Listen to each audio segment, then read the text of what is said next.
You're watching KOMO TV4 in Seattle. Now, KOMO News 4.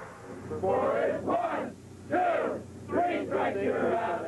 Fans of the Seattle Mariners celebrated deal in the works to keep the M's here. Good evening. The Mariners are known for their winning rallies late in the game, and now there's a ninth-inning rally to keep the team here. And we have Team 4 coverage tonight of the possibility that the Mariners won't be sold, including the conditions that have to be met under the offer. KOMO News 4 has also talked directly with Mariner owner John Ellis, and we'll look at whether the community is willing to do what it takes to keep baseball in Seattle. We begin with the deal itself. It is a last and best offer from the Mariners to Seattle, King County, and the Public Facilities District. KOMO's Tracy Vetter reports that both the Mariners and their high-powered mediator, Slade Gorton, say the deal is not negotiable. Keep your fingers crossed. It's up to the senator. Thank you. We caught up with Mariner Chairman John Ellis. He's not saying much, but he's hopeful. The message: this is still Senator Slade Gorton's show. But I think that this is a more than reasonable proposal. Ending a week of frustration, speculation, and confusion, Senator Gorton announced keeping the Mariners was doable. He offered up the only deal the Mariners say will bring them back. King County must meet 4 conditions, including approval of $310 million of construction bonds for the stadium and providing enough money to keep the stadium project on schedule. The Public Facilities District must approve a lease by Christmas Eve, and the City of Seattle must agree to pay for items like police, traffic support, and neighborhood cleanup requirements. If all of the conditions are met, the Mariners have given me the unequivocal assurance that they will withdraw their notice of sale. First to get the news this morning were the movers and shakers of city and county government. I think we all want to make sure we have a partnership to get things done. Some good ideas were presented, and we'll just have to wait and see. While the movers and shakers are waiting and seeing, the speculation continues. Was this just the best squeeze play of the season? Or, as Senator Gorton says, are these owners who care about this community but simply hit a financial dead end? The difference between this group and a George Steinbrenner is wider than the Niagara Falls.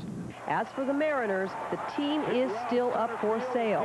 That won't change until the club's conditions are met. Nothing in this world I want more than for the Mariners instead. Believe me, just thank God for Senator Gorton. All week long, Mariner headquarters here has been a very somber place to be. Some of the folks who work here have been through this now 4 times. This is just a sample of some of the faxes that have come in here over the past week. People asking, begging the Mariners to please reconsider, please stay here in Seattle. Tonight, folks here tell me they are finally beginning to breathe a little sigh of relief and think maybe they've come to the end of this. But you say the team is still for sale, so what does that mean? Well, the team is still for sale. It will be considered at the owners' meeting January 14th, and up until they get some kind of real concrete decisions made by the county, the city, and the Public Facilities District that their commitments have been reached, they will keep that team up for sale. Tracy Vetter, thanks. So once again, the question now is, will this deal be acceptable to the county, to the city, and the Public Facilities District? KOMO's Emily Langley is looking into that, and she joins us now live from our newsroom. Emily? Well, 2 out of 3 seem ready to sign on, but the wild card is still the City of Seattle. Yes, Virginia, there is a Santa Claus. And that Santa Claus came this morning in the form of Senator Slade Gorton. It was a love fest for the King County Council as they got to talk about saving the Mariners. This deal, they say, will not cost the county money that's needed for other services. And it does not expose other funds in this county. So we're not going to have to diminish our support for police, or adult detention, or for human services, or for our parks program, and we're going to be able to keep baseball here. All we can say is, with respect to the county's actions and our responsibility, these are things that we were already committed to doing and on track to do. The head of the Public Facilities District is equally optimistic that it can meet the Mariner demands. I think it's good that we are laying them all out again and moving forward, and I think that's the key thing. We just need to move forward now and put the past behind us and take advantage of a new start for a new year. But at City Hall, the new year doesn't look so good. I really don't think that this will fly. The city is being asked to pick up millions of dollars a year for such things as traffic control at games and cleanup after the events. Nolan says the Mariners had agreed to pay for that, and now the team wants to change the rules, casting the Seattle City Council in the role of bad guys. The Mariners agreed to this. The PFD agreed to this, and the city agreed to it. Now for the Mariners unilaterally to try to change this agreement and then say it's the city's fault is something I think the public will see through. So the question is the city council willing to stand in the way of the new stadium? Nolan says she wants to keep baseball, but the price may be too high. Well, there was also, as you know, Emily, a pretty significant Supreme Court decision in Olympia on the whole stadium issue today. Right. The court has ruled the legislature acted properly when it approved the stadium last October. The majority found there's no need for a public vote on the deal. Now, King County Prosecutor Norm Malling says this decision should resolve any other legal challenges down the line. All right, Emily, thanks.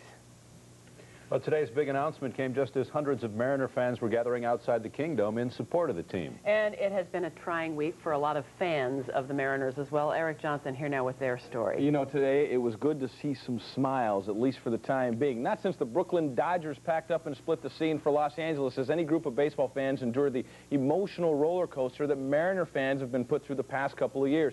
But you know what? They're a resilient bunch. They haven't gone anywhere, and they still have a voice that needs to be heard.